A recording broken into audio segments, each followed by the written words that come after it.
जय हिंद दोस्तों, this side Hustler IITian। तो हम अब अपने सारे शॉर्ट नोट्स को रिवाइज कर चुके हैं और अब हम क्वेश्चंस में अपनी नॉलेज को इम्प्लीमेंट करके चेक करेंगे कि हम कितना रिकॉल कर पा रहे हैं और कुछ न्यू क्वेश्चंस के थ्रू हम कुछ ऐसी इन्फॉर्मेशन को रिटेन करेंगे जो हमारे लिए न्यू है। ये सारे क्वेश्चंस प्रीवियस ईयर क्वेश्चंस होने वाले हैं। तो चलिए शुरू करते हैं। पहला क्वेश्चन क्या बोल रहा है? When did the drafting committee publish the first draft of the Indian Constitution? ये तो हमने पढ़ा था सर। फर्स्ट ड्राफ्ट कब? इन ईयर 1948। हाँ 1948 में पब्लिश हुआ था। भैया सारी ऑप्शन 1948 के आ रहे हैं यार। फरवरी 1948 क्या इन्फॉर्मेशन दिमाग में रखनी है कि पहला ड्राफ्ट पब्लिश हुआ था कब? First draft publish on February 1948। Second कब पब्लिश हुआ था? अक्टूबर 1948। एंड लास्ट ड्राफ्ट कब हुआ था? नवंबर 1949। ठीक है जी, आ जाते हैं सेकंड क्वेश्चन के ऊपर। The constitution assembly meet the first time on. Constituent assembly कब मीट हुई थी? भैया याद आ रहा है 1946 में मीट हुई थी, शायद दिसंबर में। ऑप्शन है क्या ऐसा कुछ? हाँ 9 दिसंबर 1946। एक इजी क्वेश्चन। नेक्स्ट क्वेश्चन पे मूव करो भाई। Who declared the credentials committee in the Constitution Assembly? Sir credentials committee से तो शॉर्ट नोट्स में बताया था कि एक अय्यर नाम का कोई बंदा था, तारक मेहता में आता था, वो मिनिस्टर था। चलो देखते हैं ऑप्शंस में है क्या। हाँ ये रहा सर, अय्यर। तो ऑप्शन नंबर ए। ठीक है, इजी क्वेश्चन। नेक्स्ट क्वेश्चन पे आते हैं। अच्छा, स्टेटमेंट दे रखी है भाई, ये थोड़ा ध्यान से। स्टेटमेंट को पढ़ने के बाद ऑप्शंस को करना होता है। स्टेटमेंट को ध्यान से पढ़ेंगे। स्टेटमेंट 1 क्या बोल रही है? The first meeting of the constituent assembly was held on 9 December 1946 in new Delhi. अच्छा जी, बिल्कुल ठीक है भाई स्टेटमेंट 1 तो। स्टेटमेंट 2 क्या बोल रही है? जो जवाहरलाल नेहरू जी हैं वो not invited to the constituent assembly. वो कॉन्स्टिट्यूएंट असेंबली में नहीं इन्वाइटेड थे। नहीं जी, उनके पास तो union plus state plus examine की मिनिस्ट्रीज थी भाई। ओके, तो स्टेटमेंट 1 सही है भाई, सेकंड गलत है। देखते हैं ऑप्शंस में क्या है। Both statement 1 and statement 2 are true. गलत हो गया भाई। अच्छा, both statement 1 and statement 2 are false. नहीं, statement 1 is true but statement 2 is false. ठीक है भाई, स्टेटमेंट 1 सही है, स्टेटमेंट 2 गलत है। ठीक है जी, क्योंकि इस स्टेटमेंट 2 में क्या लिख रखा है भैया? नोट। इस नोट शब्द को भी ध्यान से पेशेंस से देख लिया करो। चलो नेक्स्ट क्वेश्चन पे मूव करो। नेक्स्ट क्वेश्चन क्या बोलता है? अरे कहाँ गया question? On which date did the constituent assembly give the third reading of the constitution? Constitution की थर्ड रीडिंग कब दी गई थी? ओ भाई, कब दी गई थी यार? भाई ये तो सब न पता है कि थर्ड रीडिंग ना 26 नवंबर 1945 या 39 या 49, 26 नवंबर 1949 को दी गई थी। अच्छा, जब ये हमारे कॉन्स्टिट्यूशन को क्या कर लिया गया था? स्वीकार कर लिया गया था दोस्तों। अच्छा जी, इसने क्या पूछी? On which did the constituent assembly give the third reading. अच्छा जी, तो हम क्या और जानना चाहेंगे कि फर्स्ट रीडिंग कब दी गई थी? इन 1948। सेकेंड रीडिंग कब दी गई थी? 1948 से लेके 1949 तक दी गई थी, नवंबर टू अक्टूबर। 1948 के नवंबर में दी। फिर सेकेंड रीडिंग दी गई नवंबर से अक्टूबर इन 1949 एंड लास्ट रीडिंग दी गई 26 नवंबर 1949 को। इसी दिन हमारी कॉन्स्टिट्यूएंट असेंबली की शायद से लास्ट मीटिंग हुई थी। वो 11th सेशन था क्या? हाँ, ये तो हम रिकॉल कर लेंगे। अच्छा जी, तो कौन सा ऑप्शन करेक्ट बनेगा? इसने क्या पूछा है? और जो थर्ड रीडिंग, तो थर्ड रीडिंग दी गई थी 1949 में। तो 1949 वाले ऑप्शंस कौन कौन से हैं? एक तो ये हो गया सर, एक ये होगा, ये होगा, लेकिन मेरे को तो एग्जैक्ट पता है 26 नवंबर 1949। टिक करके आगे बढ़ जाएंगे। सीखने के लिए इन्फॉर्मेशन मिली है भाई। ठीक है, नेक्स्ट क्वेश्चन क्या बोलता है? How many members were in the constituent assembly on 31 दिसंबर 1947? भाई ये तो यार पार्टीशन के बाद की बात कर रहा है ना। हाँ, पार्टीशन हो चुका था, तो उसके बाद में कॉन्स्टिट्यूएंट असेंबली में कितनी सीटें बची थी? सर आपने चिल्ला के बताया था 299। पहले कितनी थी? 389। उनका डिवीज़न याद है? 296, 93। हाँ सर याद है, लेकिन उस पार्टीशन के बाद 299। ऑप्शंस देखते हैं क्या ऑप्शंस है। ठीक है, इजी क्वेश्चन। नेक्स्ट मूव करो। In 1946, who among the following was made the interim president of the Indian Constituent Assembly? भाई तुरंत प्रभाव से किसको बना दिया गया था? अच्छा, इंटरिम का मतलब है तुरंत प्रभाव। अच्छा जी, देखते हैं ऑप्शंस में। सरोजनी नायडू? नहीं जी। अरे रे रे रे, ये बीच में कहाँ हो जाते हैं जी? सरोजनी नायडू ऑप्शन होगा? नहीं होगा। सच्चानंद सिन्हा जी होगा? हाँ जी, ये तो मैंने पढ़ा था। इनको टेम्परेरी प्रेसिडेंट घोषित कर दिया गया था। कब कर दिया गया था सर? 9 दिसंबर 1946 को कर दिया गया था। अच्छा जी। और 11 दिसंबर 1946 को किसको प्रेसिडेंट घोषित कर दिया गया था? डॉक्टर राजेंद्र प्रसाद को, राजेंद्र प्रसाद जी को। ठीक है जी। Easy question. नेक्स्ट क्वेश्चन पे मूव करेंगे फटाक से। 12th question, the constituent assembly was recognized by which section of the Indian independence act 1947? Sir इससे ज़्यादा मेरा ध्यान इस बात पे गया कि इंडियन इंडिपेंडेंस एक्ट 1947 कोई चीज़ है, उसके बारे में मुझे इन्फॉर्मेशन पता होनी चाहिए। क्वेश्चन को देख लेते हैं एक बार। क्वेश्चन क्या बोला है? The constituent assembly was recognized by dash section of the Indian independence act 1947। ये हमें अपने दिमाग में क्या करना है? क्वेश्चन को रिटेन करना है, ये इन्फॉर्मेशन कि कौन से एक्ट के through, which section of the Indian constitution, Indian independence act 1947 के किस सेक्शन के थ्रू कॉन्स्टिट्यूएंट असेंबली को रिकॉग्नाइज्ड किया गया? ऑप्शन है 8। शांति से सांस लो, एक बार इस इंफॉर्मेशन को रिटेन करो। क्या बोल रहा है? The constituent assembly was recognized, constituent assembly को रिकॉग्नाइज किया गया किस सेक्शन के द्वारा ऑफ इंडियन इंडिपेंडेंस एक्ट? कब आया था? 1947। तो आंसर इज 8A। ठीक है, दिमाग में याद रखेंगे। इस क्वेश्चन को क्या करना है? याद रखना भाई। ठीक है, आओ कि आगे बढ़ने से पहले शांति से देख लेंगे। देख लिया, नेक्स्ट क्वेश्चन पे आ जाते हैं। 13 क्वेश्चन क्या कह रहा है? Who among the following was the president of the constituent assembly? इनमें से कौन सा प्रेजिडेंट था कॉन्स्टिट्यूएंट असेंबली? अच्छा जी, ऑप्शंस दे रखेंगे। बाकी मेरे को तो 2 ही पता है सर। एक तो सच्चानंद सिन्हा जी थे, सच्चानंद सिन्हा जी, हाँ जी। और कौन था? और राजेंद्र प्रसाद जी थे। देखते हैं ऑप्शंस में क्या क्या ऑप्शंस गिवन है। नेक्स्ट थी राजेंद्र जवाहरलाल नेहरू जी, नहीं। उनके पास में कौन कौन सी थी? उनके पास में यूनियन थी, स्टेट थी, एग्जामिन की थी। अच्छा जी। राजेंद्र प्रसाद, हाँ जी, ऑप्शन में यही आएंगे। इंटरिम होता तो मैं वर्ड चेंज करता, उसके बाद में मैं देखता। नेक्स्ट क्वेश्चन पे डिपेंड आएंगे जी। 14th, the constitution was drafted in 1947 by how many representatives of different caste, region, genders? Okay भाई, जो कॉन्स्टिट्यूएंट ड्राफ्ट हुआ इन 1947 वो कितने रिप्रेजेंटेटिव्स थे? सर जी 299 आफ्टर पार्टीशन इतने ही बचे थे। और कॉन्स्टिट्यूएंट में ड्राफ्ट में कितने रिप्रेजेंटेटिव्स थे in total? 299 is your option. Easy question. Next question पे मूव करेंगे।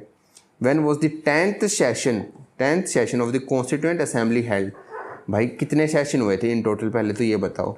सर जी 11 सेशन हुए थे। Are you sure? Yes sir. Sir 11 session कब हुआ था?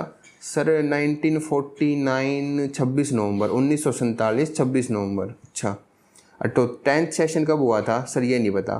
फर्स्ट पता है? सर फर्स्ट का तो पता है, कब हुआ था? सर 1946 में हुआ था। अच्छा, कब हुआ था? डेट तो नहीं पता सर, ईयर पता है। अच्छा, 10th कब हुआ था? मैं बता देता हूँ। 19 सर 4 सर, आगे 8 या 9 बताओ भाई। 1949 में हुआ था वो 10th सेशन भी। कितने साल का गैप हो गया? सर 7 8 9, 3 साल का गैप होगा। 3 साल के बाद हुआ था 10th सेशन और 11th सेशन। 11th सेशन तुम्हारा क्या था? फाइनल सेशन था। ठीक है, वो 26 नवंबर 1949 को हुआ था। ठीक है दोस्तों, ठीक है। 10th सेशन के बारे में पूछ लिया। अब देखो ऑप्शन एलिमिनेशन को हम कैसे यूज़ करेंगे। 1949 में हुआ था, ये तो हमें पता है। 3 ऑप्शन आ गए। अच्छा, ये थोड़ा सर्दियों के मौसम में होता है ना। अच्छा जी, अक्टूबर नवंबर दिसंबर इनमें हुआ होगा। देखो ये क्या बोल रहा है कि 10th सेशन कब हुआ? 4 नवंबर 1948 से लेके 8 जनवरी 1949 तक।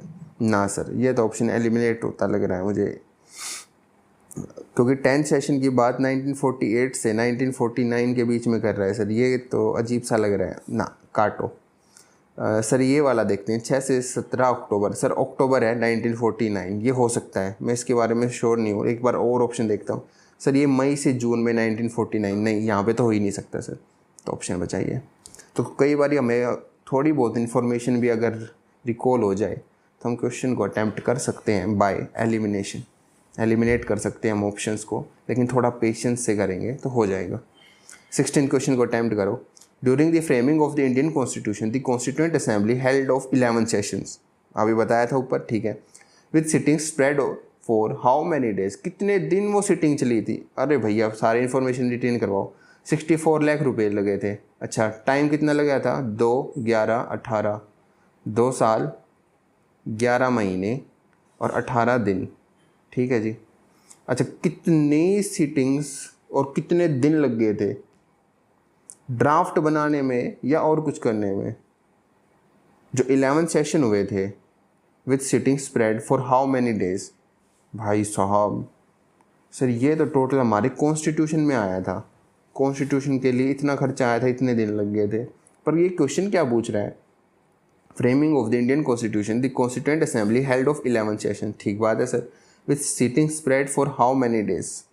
बताओ सर इनको जोड़ेंगे तो ये सारे ऑप्शन से ज़्यादा डेज बन जाएंगे कि नहीं बन जाएंगे। तो यार इस क्वेश्चन को भी रिटेन कर लेना, मैंने शायद अपनी इन्फॉर्मेशन उस शॉर्ट नोट्स में बताया नहीं था। इसका आंसर है 165 डेज। कैसे सर, यहाँ पे तो आपने 2, 11, 18 करवाया था, ये टोटल टाइम लगा था हमारी कॉन्स्टिट्यूशन को बनने में और इम्प्लीमेंट होने में। ठीक है जी। जब ये सेशंस की जो सीटिंग हुई थी ना, मतलब कितने दिन, मान लो एक हाउस में मीटिंग होती है तो इस हाउस में जो ये बंदे आके बैठे थे, इस हाउस में आके कितने दिन तक बैठे थे, 165 दिन आए और बैठ के यहाँ पे काम किया। ठीक है जी। बाकी दिन उन्होंने छुट्टी ली, कुछ और किया, बाकी प्लानिंग में करे, कहीं पे जाके ऑब्जर्वेशन करी, वो बात अलग है। लेकिन 165 दिन तक ये इस हाउस में आए, सीटिंग करी और मीटिंग करके हमारे कॉन्स्टिट्यूशन को बनाया। तो आंसर इज़ 165 डेज। याद रखेंगे। ठीक है, नेक्स्ट क्वेश्चन पे आ जाते हैं। Which statement on C Rajagopalachari members of the constituent assembly is correct. Rajagopalachari के बारे में कौन सी स्टेटमेंट है जो कि सही है दोस्तों। सी राजगोपालचारी, सर ये इनके बारे में तो अब तक नहीं पढ़ा, तो न्यू इन्फॉर्मेशन है, ऐड ऑन करेंगे। प्रीवियस ईयर्स में कई बार ऑप्शंस में ये इनका जिक्र है, तो हमें पहले ही पढ़ लेना चाहिए था। अब ये देखिए IB के पेपर में आ चुका है, एक बार ही देख लेते हैं ऑप्शंस को। ऑप्शंस को देखने से पहले मैं आपको डायरेक्ट बता ही देता हूँ, इसका आंसर यह है, he was the first and the last governor general. कौन सा general, governor general of India, किसी स्टेट के नहीं, गवर्नर जनरल थे इंडिया के आफ्टर इंडिपेंडेंस। तो इसको याद कर लो अभी की अभी, जल्दी 30 सेकंड्स में याद करेंगे। क्या याद करेंगे कि सी राजगोपालाचारी एक मेंबर थे किसके, कॉन्स्टिट्यूएंट असेंबली के। ठीक है, वो किस कॉन्स्टिट्यूएंट असेंबली में को क्या पद मिला था, first and the last Indian governor general थे of India after independence. Governor general क्या होता है सर, बताऊंगा अभी नहीं। वो सी राजगोपालाचारी जी क्या थे, first and the last governor general of India, first and last Indian governor general. हो गया याद। नेक्स्ट क्वेश्चन पे आओ sir. Which of the following is correctly matched with their leadership role in the constituent assembly during the making of the Indian constitution. भाई साहब मतलब मंत्री का रोल बताना है। ऑप्शंस पढ़ो। GV मावलंकर, अच्छा जिनका रोल क्या दिया गया है, chairman of the committee of functions. अरे ये तो फंक्शंस के ऊपर बात आ गई, फंक्शंस ऑफ कॉन्स्टिट्यूएंट असेंबली। अरे GV मावलंकर जी क्या थे, एक तो फर्स्ट स्पीकर थे, हाँ जी सर ये तो पहले स्पीकर थे ही। अच्छा ऑफ आवर कॉन्स्टिट्यूएंट असेंबली, उस हमारी कॉन्स्टिट्यूएंट असेंबली को एक तरह से चला रहे थे, प्रोविजनल पार्लियामेंट की तरह चला रहे थे। अच्छा जी, तो ऑप्शंस में क्या गया है, chairman of the committee of the functions, मतलब फंक्शंस को परफॉर्म करने के लिए वो चेयरमैन बने थे। चेयरमैन मतलब स्पीकर। पहले ही ऑप्शंस क्या होगा दोस्तों, करेक्ट। नेक्स्ट पे बढ़ जाए। ओके सर, नेक्स्ट पे जाओ। How many female members were the part of the constituent assembly. ये तो यार बताया था, देखते ही बता देंगे कितना, 15 थी। अरे सर डायरेक्ट आंसर लगा देते हैं इसका। तो नेक्स्ट क्वेश्चन पे आओ फटाफट। The total memberships of the constituent assembly was 389। Okay sir, of which were representatives of the princely states. Sir वो एक बार दोबारा बताना, आपने वैसे बताया था 389। अच्छा जी, कैसे बांटा था मैंने, 296। अच्छा जी, और यहाँ पे 93। अच्छा जी, 296 को फिर कैसे बांटा था सर, वो आपने ऐसे बांटा था 292 + 4 के रूप में बांटा था। ये 93 प्रोविजनल स्टेट्स थे, मतलब प्रिंसली स्टेट्स थे सर ये। ठीक है, राजे महाराजे। इनकी टोटल मेंबरशिप क्या थी, 93 सर, सीधा option. Next. The members of the constituent assembly, members of constituent assembly ने कॉन्स्टिट्यूशन ऑफ इंडिया को कब साइन किया था। साइन किया मतलब स्वीकारा। बताओ लास्ट सीटिंग कब हुई थी, 26 नवंबर 1949 को, जब ही साइन कर दिया गया था। अरे कट जा क्योंकि सीधा आंसर याद है तो ये लगाऊंगा। Next. Who among the following was the chairman of the drafting committee. Drafting committee में कितने मेंबर थे, 7 मेंबर्स थे सर। एक तो वो गोपाल था, अच्छा जी, मुंशी जी थे, अच्छा जी। एक वो माधवराव थे, अच्छा जी, उनको उसने किसने रिप्लेस कर दिया था यार, माधवराव जी को किसने रिप्लेस करा था, वो बिल मीटर था सर, बिल का मीटर था, ऐसे याद है मुझे, मैं देख के बता दूंगा, BL मीटर। अरे अच्छा जी, अरे TT कृष्णाचारी रिप्लेस किसको करके आए थे, DP खेतान को, अच्छा जी, अच्छा जी। इसका ऑप्शन कौन सा होना चाहिए यार, जल्दी बताओ भाई साहब। डॉक्टर BR अम्बेडकर कौन थे यार, उसके चेयरमैन थे, अच्छा जी, ठीक है, इतना तो याद आ गया, ओके सर। अय्यर भी थे क्या इसमें, हाँ सर अय्यर भी थे इसमें, एक पद मंत्री जी अय्यर को भी मिला था, अच्छा जी। Next question, who was the home minister of the first cabinet of free India. ये तो यार सबको पता है, सरदार वल्लभ भाई पटेल जी, इनके बारे में ये भी पता है, इन्होंने प्रोविंशियस मतलब राज्य महाराजाओं को इंडिया में मिला दिया था अपने दम पे successfully, all thanks to Sardar Vallabh भाई पटेल जी। और एक और काम किया था इन्होंने, क्या किया था, ये advisory committee of minorities and fundamental rights के चेयरमैन थे, मतलब माइनॉरिटीज़ याद रख लेते हैं सर, अच्छा जी। Next question, initially when the constitution of India adopted, अच्छा इंडियन कॉन्स्टिट्यूशन को कब अडोप्ट किया गया था, 26 नवंबर 1949, ठीक है। कितने आर्टिकल शेड्यूल थे, अरे याद है यार 395, 8/22 इतने के थे, 395 के था आर्टिकल्स, 395 क्या थे, आर्टिकल्स थे, ये 8 शेड्यूल थे और 22 पार्ट्स थे और एक प्रेम्बल भी था, अच्छा जी। देख लो यार किस ऑप्शन में 395 के 2 ऑप्शन आ गए, अच्छा 12 शेड्यूल थे या 8 शेड्यूल थे सर, 8 शेड्यूल थे, ये तो मेरे को याद है। Next question, in which year was the Indian press act, ओहो Indian press act a law granted government extensive power to control, मतलब गवर्नमेंट को जिसने पावर दे दी कि प्रेस को कंट्रोल कर, जो हम चाहेंगे वही छपेगा प्रेस में, कब सर, ये तो समझ आ गया, ब्रिटिश राज में हुआ था, ये तो कौन से राज में हुआ था, ब्रिटिश राज में, सारे ऑप्शन ब्रिटिश राज के दौरान के भाई, 1910, याद कर लो, याद करे लो। Next, who hand calligraph the original manuscript of the Indian constitution, calligraphy मतलब लिखा था, लिखा किस में रखा है, एक तो इंग्लिश में सर, एक हिंदी में, इंग्लिश में किसने लिखा है, हिंदी में, हिंदी का तो पता है सर जी, एक वसंत नाम के थे, वसंत कुमार जी, उन्होंने लिखा था, इंग्लिश में किसने लिखा था, प्रेम बिहारी जी ने लिखा था, ऑप्शंस में है क्या प्रेम बिहारी जी का नाम, हाँ हाँ लगा दो जी। Next, in which year did the Indian constitution come into effect, भाई वो इफेक्ट में कब आया था सर, लागू हो गया था, लागू हो गया था 1950 में, ठीक है। इफेक्ट में आने का मतलब डायरेक्ट क्या होता है, लागू। अडोप्टेड आता तो स्वीकारा कब गया था, तो 1948, 1949 लगा देते हैं। Next, who is regarded as the chief architect of the Indian constitution, doctor BR Ambedkar ji, सबको पता है जी। Next, the national executive of which political party called for the dissolution of the constitution assembly and its reelection by adult suffrage, भाई constituent assembly को सबसे पहले dissolve करने वाली कौन सी पार्टी रही जी, सोशलिस्ट पार्टी, याद कर लो, नहीं पता था ना, नहीं पता था ना, याद कर लो, लगा के 20 सेकंड शांति से दिमाग को याद कर लो, याद कर लो कि कौन सी नेशनल एग्जीक्यूटिव थी पॉलिटिकल पार्टी जिसने जो कॉन्स्टिट्यूएंट असेंबली थी उसको डिसॉल्व करवाया, वो थी सोशलिस्ट पार्टी, कौन सी party, socialist party. Next, the doctrine of basic structure in the context of the Indian constitution was propounded in which of the following cases for the first time, sir ये cases तो आपने अभी पढ़ा ही नहीं है, अरे यार शांति से पढ़, डॉक्ट्राइन है और बेसिक स्ट्रक्चर, हमारे इंडियन कॉन्स्टिट्यूशन के बेसिक स्ट्रक्चर के बारे में किस केस ने पता करा था, सर ये केशवानंद भारती केस बहुत बार पढ़ा है सर, केशवानंद भारती केस, हाँ जी, थोड़ा डिटेल में पढ़ा देंगे नेक्स्ट जब हमारी पॉलिटिकल लेक्चर 2 आएगा, ओके।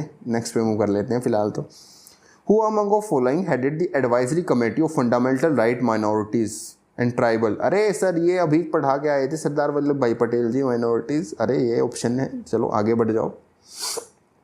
अलादी कृष्णा अय्यर, अरे क्रेडेंशियल कमेटी सर याद आ गया, इतना एक्टिव रिकॉल हो चुका है अब तो सीधा आंसर लगाता है। Next, in 1947 who was the only female cabinet minister, government lead by prime minister Jawaharlal Nehru ji, ओहो यूपी से थी, ये हमारी मिनिस्टर जी यूपी से थी, राजकुमारी अमृत कौर, अमृत कौर, इजी है नाम याद रखना, ठीक है।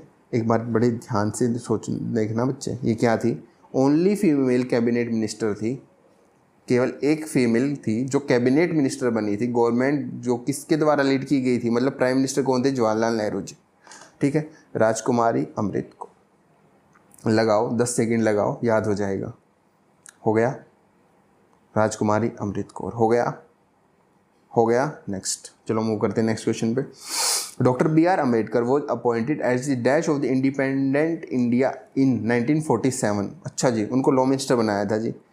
सर वो एक बार मेरे दिमाग में लॉ मिनिस्टर तो बनाया था, एक वो legal adviser B N Rau थे। बी एन राव क्या थे, कौन से एडवाइज़र थे जी? लीगल। अच्छा जी, लीगल एडवाइज़र थे।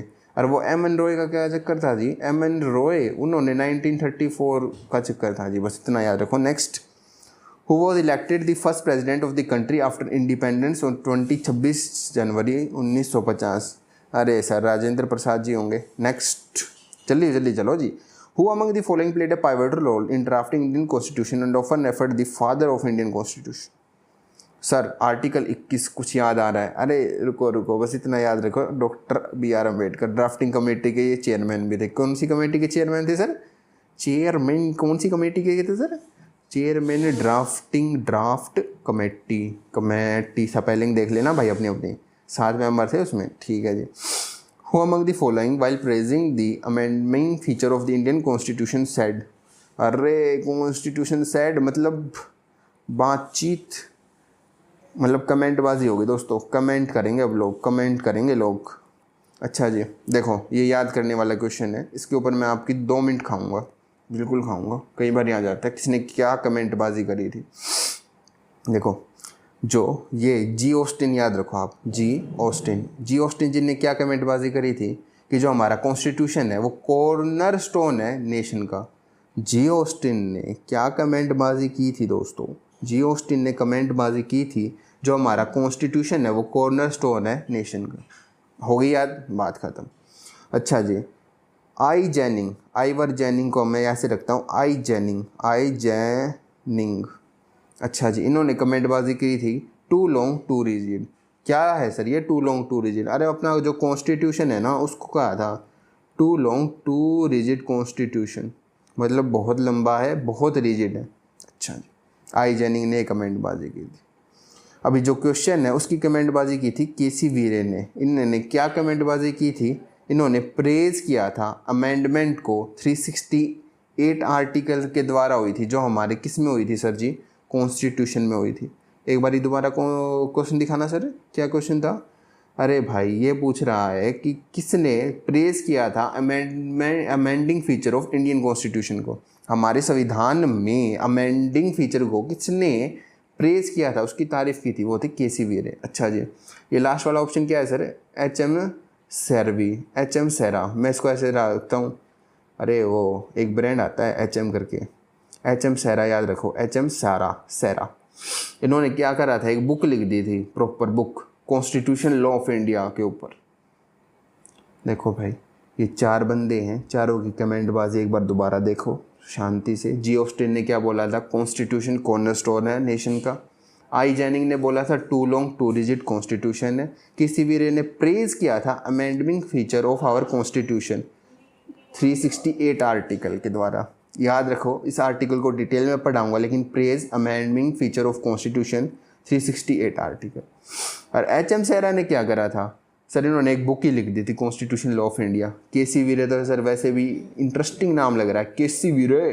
अरे वो पंजाबी में बोलते नहीं, वो वीरे मेरे भाई, केसी वीरे, ठीक है जी। कौन बनेगा करोड़पति वीरे, ठीक है जी। नेक्स्ट क्वेश्चन, अरे लिखवा दो सर, कौन बनेगा करोड़पति वीरे, ठीक है। उन्होंने प्रेस किया था amendment feature of constitution 368 article में होता है।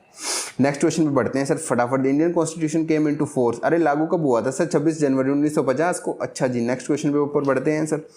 किस साल में did the Indian constitution declare Hindi in Devanagari script official language of the union? अच्छा जी, हिंदी को ऑफिशियल लैंग्वेज कब माना था हमारे संविधान ने? 1949 को दोस्तों। ये तो सभी को पता होगा, नहीं पता तो पता लग गया सर। हिंदी थोड़ा कमज़ोर जी हमारा, लेकिन अब आपको पता चल गया जी हिंदी को ऑफिशियल लैंग्वेज कब माना था? 1949 को, देवनागरी हिंदी, ठीक है जी। नेक्स्ट क्वेश्चन को पढ़ेंगे दोस्तों। In which of the following years was the national anthem adopted in Hindi version? अरे सर यार, नेशनल एंथम को सर मेरे को पता है, 24 जनवरी 1950 को हमने क्या कर लिया था? अडॉप्ट कर लिया था। जल्दी से बताओ सर, 1950 लिख दो सर। नेक्स्ट क्वेश्चन दोस्तों, When was the objective resolution moved by Pandit Jawaharlal Nehru ji? Sir objective resolution 1946 में लिया गया था सर। वो महीना याद आ रहा है क्या? अरे हाँ सर, याद आ रहा है सर, वो दिसंबर के महीने में लिया गया था 1946 को। ऑप्शंस में है क्या? हाँ सर, ऑप्शन में मिल गया, लगा दो। अरे एक और बात बताओ सर, उसको अडॉप्ट कब कर लिया गया था?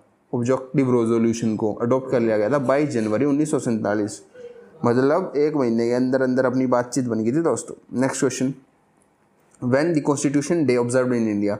अरे कॉन्स्टिट्यूशन को कब लागू किया गया था ना, कब स्वीकारा गया था उसको कॉन्स्टिट्यूशन डे बनाया गया। अच्छा जी, कब स्वीकार लिया गया था, मैं तो भूल गया सर, मेरे को याद है सर 26 जनवरी, ना 26 नवंबर 1949। हाँ ये लिख दियो 1949।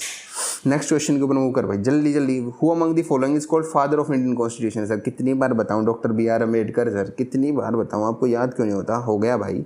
नेक्स्ट क्वेश्चन जी, who was the designer of the India's national flag. Sir ये नहीं पता मुझे, चलो ऑप्शन एलिमिनेशन का एक बार यूज़ करते हैं। बी एन राव, ना बी एन राव तो सर लीगल एडवाइज़र थे। अच्छा, के एम मुंशी जी बिजनेस से रिलेटेड थे, इनका मुझे पता नहीं। प्रेम बिहारी कैलीग्राफी से रिलेटेड है। 3 ऑप्शन एलिमिनेट कर दिए भाई, एक ही ऑप्शन बच गया। इस ऑप्शन को मैं याद भी कर लूँगा कि नेशनल फ्लैग के डिज़ाइनर कौन थे?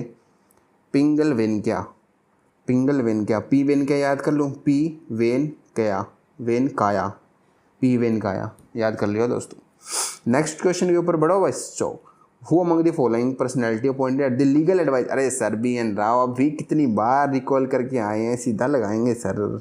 हाँ बी आर अम्बेडकर, ना B N Rau. Okay, next question दोस्तों, the original constitution of India was hand written in English. English में तो सर प्रेम बिहारी ने लिखा था, हिंदी में किसने लिखा था? वसंत कुमार ने लिखा था सर।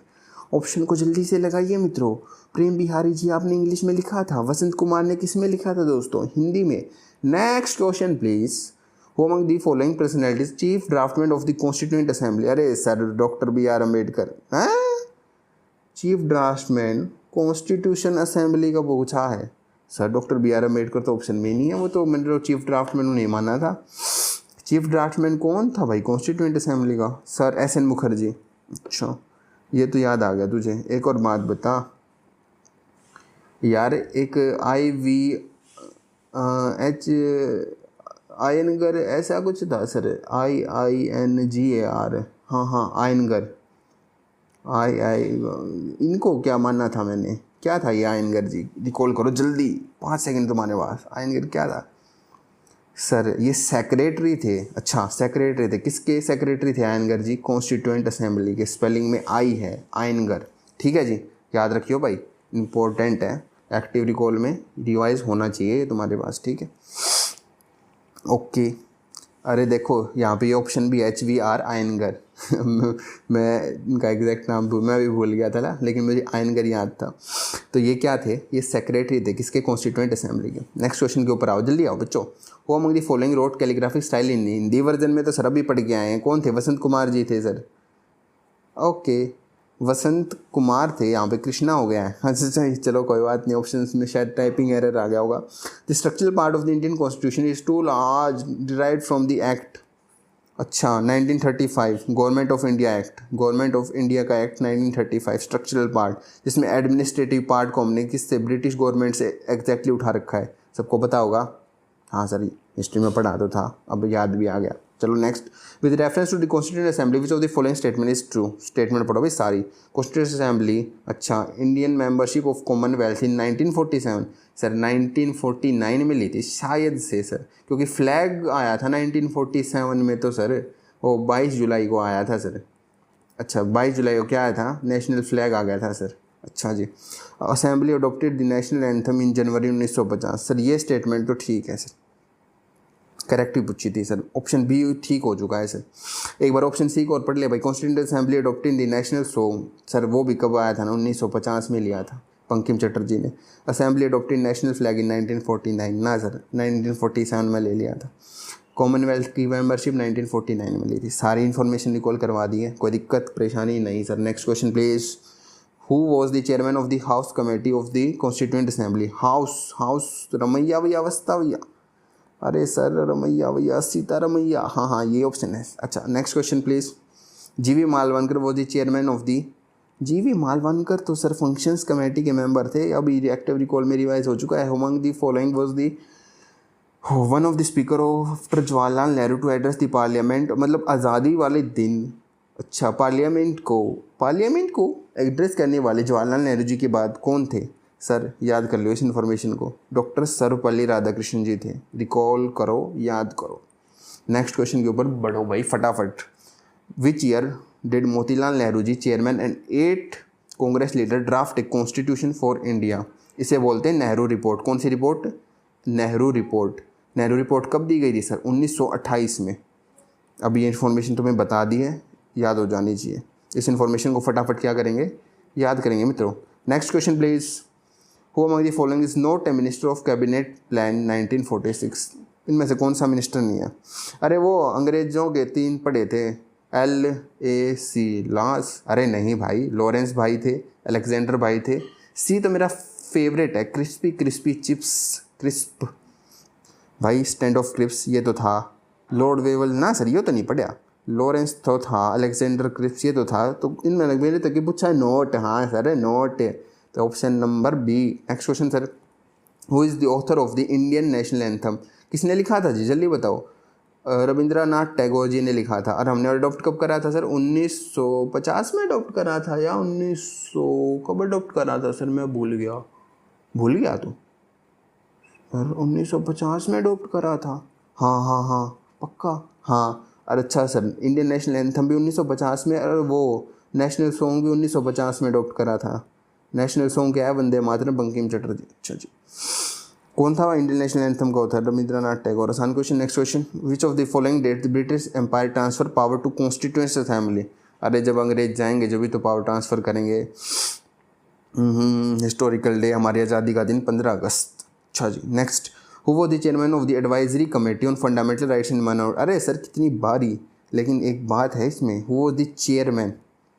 चेयरमैन तो सरदार वल्लभ भाई पटेल जी थे। अच्छा जी, एक बार और आया था सर ये क्वेश्चन, आपने सरदार वल्लभ भाई पटेल जी को ही लगवाया था। ज़रा एक बार उस क्वेश्चन को देखते हैं, मुझे उस क्वेश्चन में कुछ बताना है आपको। कहाँ गया वो क्वेश्चन? कहाँ गया? अरे आजा भाई आजा। फॉलोइंग हेडेड, यहाँ पे हेडेड था और वहाँ पे था चेयरमैन। अच्छा, इसमें एक और ऑप्शन मुझे बताना था, वो क्वेश्चन आया है उसमें सब कमेटी के चेयरमैन के बारे में बताया गया है। बताएंगे दोस्तों जैसे ही वो क्वेश्चन अब आएगा। चलो लास्ट क्वेश्चन को देख लेते हैं। The printed records of the constituent assembly discussions complied into how many volumes? कितनी वॉल्यूम्स में हुआ था? 12 वॉल्यूम। सर ये तो नया क्वेश्चन है, याद कर लो। इसी के साथ हमारा ये सफ़र ख़त्म होता है। तो थैंक यू मित्रों। रिवाइज़ करें शॉर्ट नोट्स को, बार बार उस वीडियो को देखें, वो आपके दिमाग में बैठ जाएंगे। फिर इन क्वेश्चंस को देखें। ठीक है। जय हिंद, जय भारत, बाय।